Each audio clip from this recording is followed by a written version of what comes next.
안녕하십니까. 공사 원가계산 내역서 작성 실무를 맡은 이제 윤태균 팀장이라고요. 오늘 제 4강 1위 대가 작성 방법 중에서 노무비에 대해서 공부해 보도록 할게요. 그 1위 대가 구성 요소 중에서 노무비는 노임 단가 곱하기 노무 수량이 되겠죠.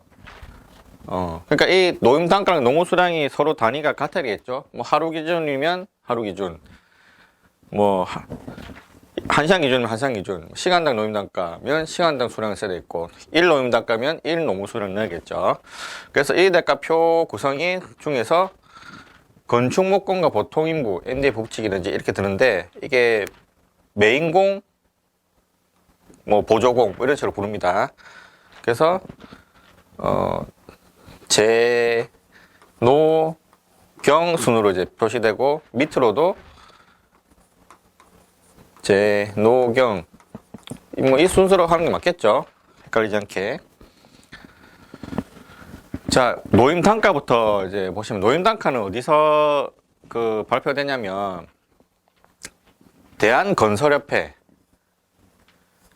그 지난 시간에 이제 자재 물가지는 이제 제로비 쪽으로는 대한건설협회 발표하는 게 거래 가격이죠. 거래 가격 물가지를 발표하는 이제 협회가 대한건설협회인데, 그보다 중요한 걸 발표하는 게 공사 노임 단가를 발표하는 기관입니다. 공표를 하는데, 여기서 조사를 하고 발표를 하는데 언제 하느냐? 언제 하느냐, 이 다음 페이지에 있고, 시중 노임, 이게 공사 노임 단가가 시중 노임 단가예요. 시중 노임 단가라고 이제 뭐 어떤 원가 계산할 때 주로 이제 들어가는 이제 노임 단가인데, 그게 딱 두 개입니다. 두 개.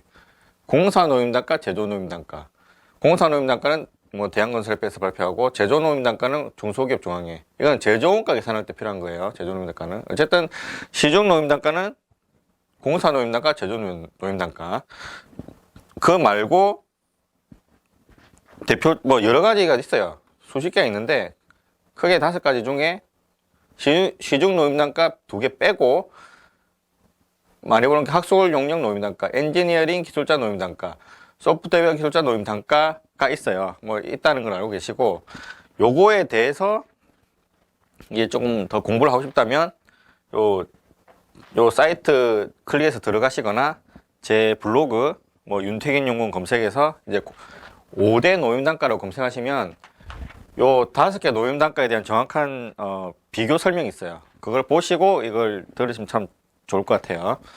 어쨌든 요거를 찾을 때 대한건설협회 사이트 들어가서 경로입니다. 건설 업무 탭, 건설 적상 기준 탭, 건설 임금 탭 들어가시면 요 건설업 임금 실태 조사 보고서라는 걸 찾을 수 있어요.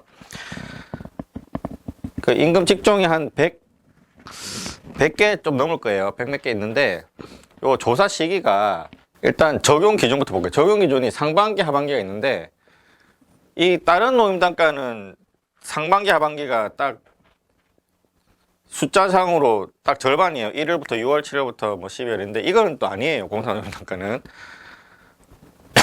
공사 노임 단가 상반기는 1월부터 8월까지 8개월간, 하반기는 지금 좀 있으면 이제 요 촬영 기준 좀 있으면 하반기인데, 9월에서 12월이 4개월간은 하반기예요. 이거 몰라서 저 사장님하고 저 노가다 하시는 일용직 하시는 분 많이 싸우더라고요. 어쨌든 상반기는 1월에서 8월 기준, 하반기는 9월에서 12월 기준이에요. 그래서 조사 시기가 어떻게 되면, 상반기 노임 단가를 조사를 하는 거는 그 전 9월달, 한 4개월 전인 거죠.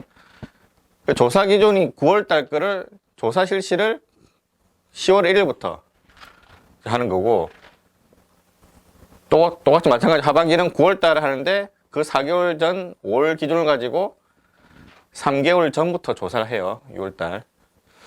뭐 참고로 알고 계시고, 조사 범위는 전국 2,000여 개의 건설 현장에서 뭐 우편, 인터넷, 뭐 실사를 병행해가지고 조사를 합니다.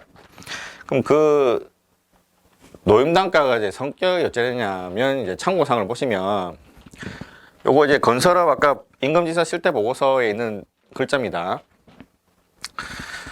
공표된 시중 노임단가는 하루 기준이 하루 1노임단가 8시간 480분. 어쨌든 1노임단가이고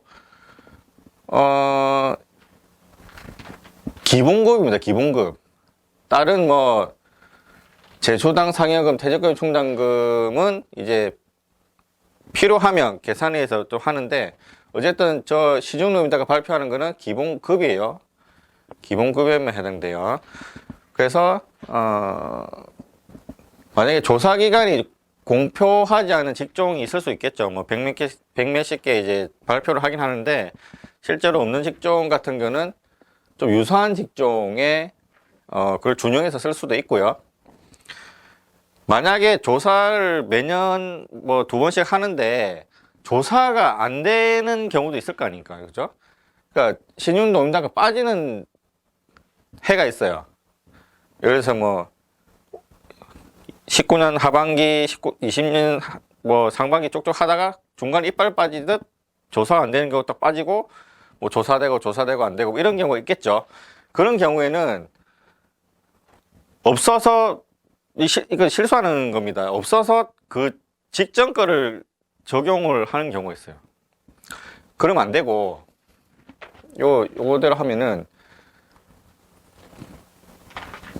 전후 연도의 당해 직종의 수익 노임단가에 그간의 전체 평균 시중 노임단가 증가율을 적용하여 이제 그 노임단가를 이제 다시 재설정하는 거죠. 계산에 의해서. 숫자는 발표 안 됐지만 어쨌든 재설정해서 써야 되는 거예요. 주로 사용하는 것 중에 이제 골라보니까 이게 있더라고요. 일반 기계 운전사 이제 중기 손료 계산할 때 많이 쓰는데, 2022년 하반기에 이렇게 발표됐어요. 뭐 151-669 원 돼 있는데, 2023년 지금 올해 발표가 안 됐어요. 이건 안 됐는데, 이거를 넣으면 안 돼요. 지금 계산을 해서 넣으라고 지금 이거 돼 있죠. 어떻게 계산해서 넣냐?